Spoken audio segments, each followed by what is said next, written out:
নমস্কার বন্ধুরা, ব্রততিস কিচেনে আপনাদের সকলকে অনেক অনেক স্বাগত। আজকে আমি একটা অনেক পুরানো দিনের রেসিপি নিয়ে চলে এসেছি। সেটা হলো পুর ভরা চাল কুমড়োর বড়া। তো চলুন বন্ধুরা, দেখে নেই আমি কি করে এই রেসিপিটা তৈরি করলাম। আর ভালো লাগলে কমেন্টের মাধ্যমে আমাকে অতি অবশ্যই জানাবেন। চাল কুমড়োর চাকতলি বানানোর জন্য আমি এখানে একটা চাল কুমড়ো নিয়ে নিয়েছি। এবার এটাকে আমি লম্বা লম্বি করে কেটে নেব, একদম লম্বা করে। দেখুন, চাল কুমড়োটাকে আমি লম্বা করে কেটে নিয়েছি। এবার আমি খোসাগুলো ছাড়িয়ে নেব। দেখুন বন্ধুরা, আমি খোসাগুলো ছাড়িয়ে নিয়েছি পেছন থেকে। আর এখন এরকম দেখতে লাগছে। এগুলোকে এবার আমি একটু মোটা পিস করে কেটে নেব। দেখুন বন্ধুরা, ঠিক এইরকম মোটা পিস করে আমি কেটে নিচ্ছি।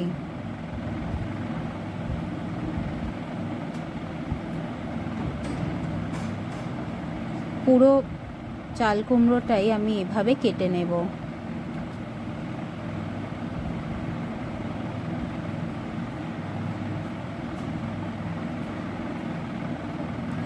দেখুন বন্ধুরা, এই মোটা পিসগুলোকে এবার মাঝখান থেকে আমি একটু ভাগ করে নেব। পুরোটা কাটবো না, জাস্ট মাঝখানটা চিড়ে দেব। দেখুন, ঠিক এই রকম আমি মাঝখানটা চিড়ে দিয়েছি।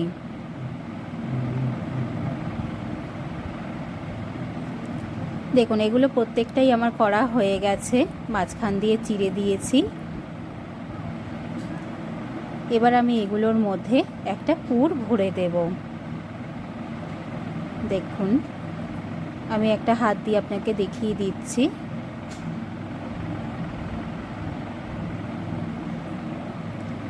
এবার পুরটা বানানোর জন্য আমি এখানে বড় চামচে 2 চামচ সর্ষে নিয়ে নিয়েছি। এখানে নিয়ে নিয়েছি কিছু বাদাম, যেগুলোকে আমি শুকনো খোলায় ভেজে নিয়েছি। আর নিয়ে নিয়েছি 3-4টে কাঁচা লঙ্কা। এগুলোকে এবার আমি মিক্সির মধ্যে দিয়ে সুন্দর একটা ঘন পেস্ট তৈরি করে নেব। দেখুন বন্ধুরা, আমি এই পেস্টটা তৈরি করে নিয়েছি। এটা অনেকটাই ঘন হয়েছে। এটা তৈরি করার সময় আপনারা জল একদম কম দেবেন। এবার একটা চামচের সাহায্যে আমি চাল কুমড়োগুলোর ভিতরে এই পুরটা দিয়ে দেব। সর্ষের যে পুরটা আমি তৈরি করে রেখেছিলাম, সেটা এবার আমি আস্তে আস্তে এর মধ্যে দিয়ে দেব।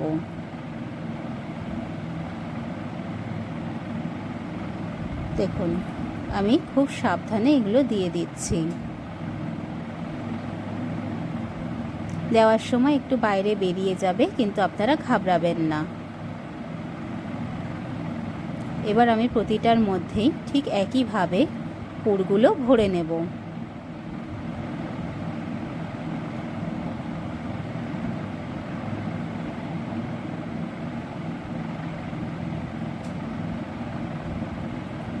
দেখুন, আস্তে আস্তে আমি এগুলো ভরে নিচ্ছি।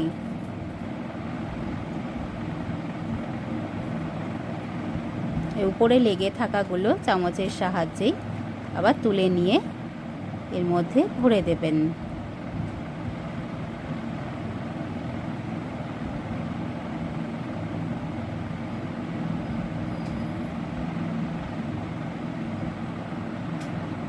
প্রতিটা টুকরোর মধ্যে আমার পুর ভরা হয়ে গেছে। দেখুন বন্ধুরা, কত সুন্দর লাগছে দেখতে। এবার আমি একটা ব্যাটার তৈরি করে নেব। সেই জন্য এখানে একটা পাত্র নিয়ে নিয়েছি। এর মধ্যে দিয়ে দিচ্ছি বেসন, 2 চামচ মতো বেসন দিয়ে দিয়েছি।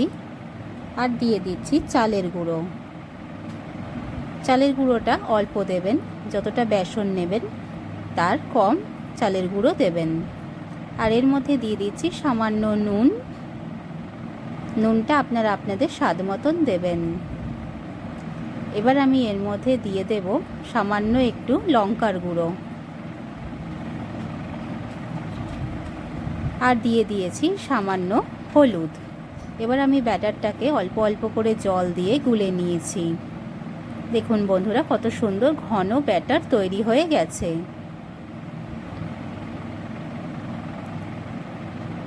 এবার আমি একটা পাত্রের মধ্যে তেল গরম করে নিয়েছি।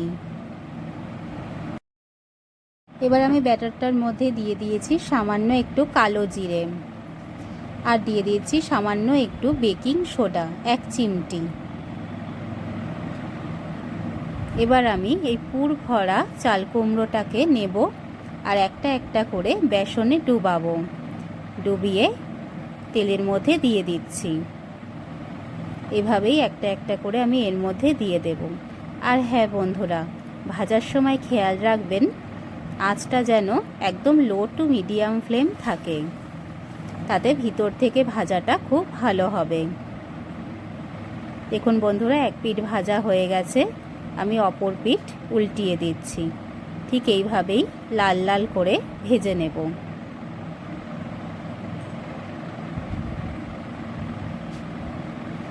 দেখুন বন্ধুরা, আমার চাল কুমড়োর চাকতনি তৈরি হয়ে গেছে। এবার আমি এটাকে একটা পাত্রের মধ্যে তুলে নেব, আর ঠিক একইভাবে আমি বাকিগুলো ভেজে নেব। দেখুন কত সুন্দর লাল লাল লাগছে, আর খেতেও কিন্তু খুবই টেস্টি হয়েছে। এগুলো সব ভাজা হয়ে গেছে বন্ধুরা। এবার আমি একটা পাত্রের মধ্যে এটাকে সার্ভ করে দিয়েছি। দেখুন কত সুন্দর দেখতে লাগছে। বন্ধুরা, এরকম নিত্য নতুন রেসিপি পেতে আমার চ্যানেলটাকে লাইক, শেয়ার, সাবস্ক্রাইব অতি অবশ্যই করবেন। আমার পাশে থাকবেন। আপনারা সকলে ভালো থাকবেন। ধন্যবাদ।